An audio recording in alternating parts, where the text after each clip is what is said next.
I think nowadays music is probably one of the easiest means to lose your moral sense. Music is audio pornography today.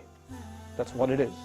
It's explicit, it's shameless, it's vulgar, it takes your sense of humanity away from you, it makes you look at women as objects, worse than animals. And these people are talking about women like they're talking about, an animal, really.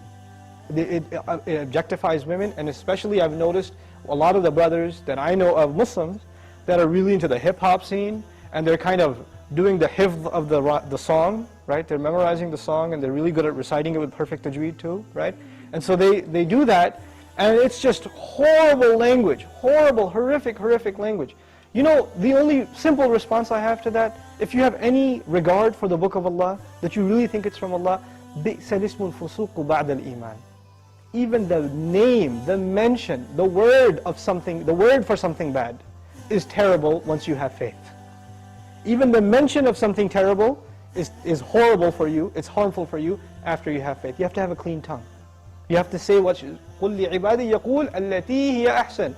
Tell my slaves to say that which is the best. Say what is the best. Say good things from your mouth. So this is the first thing. When you say horrible things, and you say things that are in direct contradiction to the moral gauge Allah gifted us with, then obviously you're deviating from your natural fitrah, your predisposition to turn to Allah. And when you constantly listen to garbage like that, then you get deviated. And you don't find pleasure except in disobedience to Allah, and that's a sign of a sick heart. So one has to distance themselves from this. This is the first step. And I'll tell you, this is my personal measure, this is not a fatwa, it's my personal analysis, you don't have to take it. But if a person finds listening to the Qur'an annoying, after they've been listening to hip-hop and this and that for a long time, and as soon as somebody puts the Qur'an on in the car, you know what they say? Oh man, turn that off, man, I don't want to, I just want to talk. And they immediately, they get a little annoyed when they hear the Qur'an. That actually means the shayateen have taken over. And they're constantly making waswasa to this person. Because what do the shayateen hate the most? Yes, they hate the Qur'an. They hate the word of Allah. They flee, it hurts them. So you know what they do? Because this person has let the shayateen, the devils, into his heart, they start pinching at his heart when he hears Qur'an, and he says, I don't want to hear this. Right? It's like surgery, it's like pulling a tooth for this person. This happens. When you try to give this person a reminder from Allah's word, they get annoyed by it, like agitated, like an allergic reaction. Why? Because they've let the shayateen in. To let them out, the first thing you got to do is stop supplying them with fuel. This is fuel.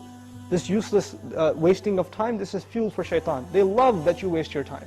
They love it. Because the one asset, the one piece of wealth Allah gave every human being is time.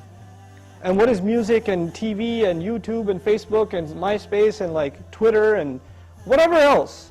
If you're spending hours and hours and hours on this stuff, what is it except destroying your time? It's taking that one asset away from you. Shaitan would love nothing more. May Allah subhanahu wa ta'ala give you the strength to get away from these temptations. My advice that I keep going over, I can't get enough of giving this advice, find better friends. Find company that is not into these things and try to spend more time with them, and inshallah you'll wean yourself off of these habits. Bi-idhnillah.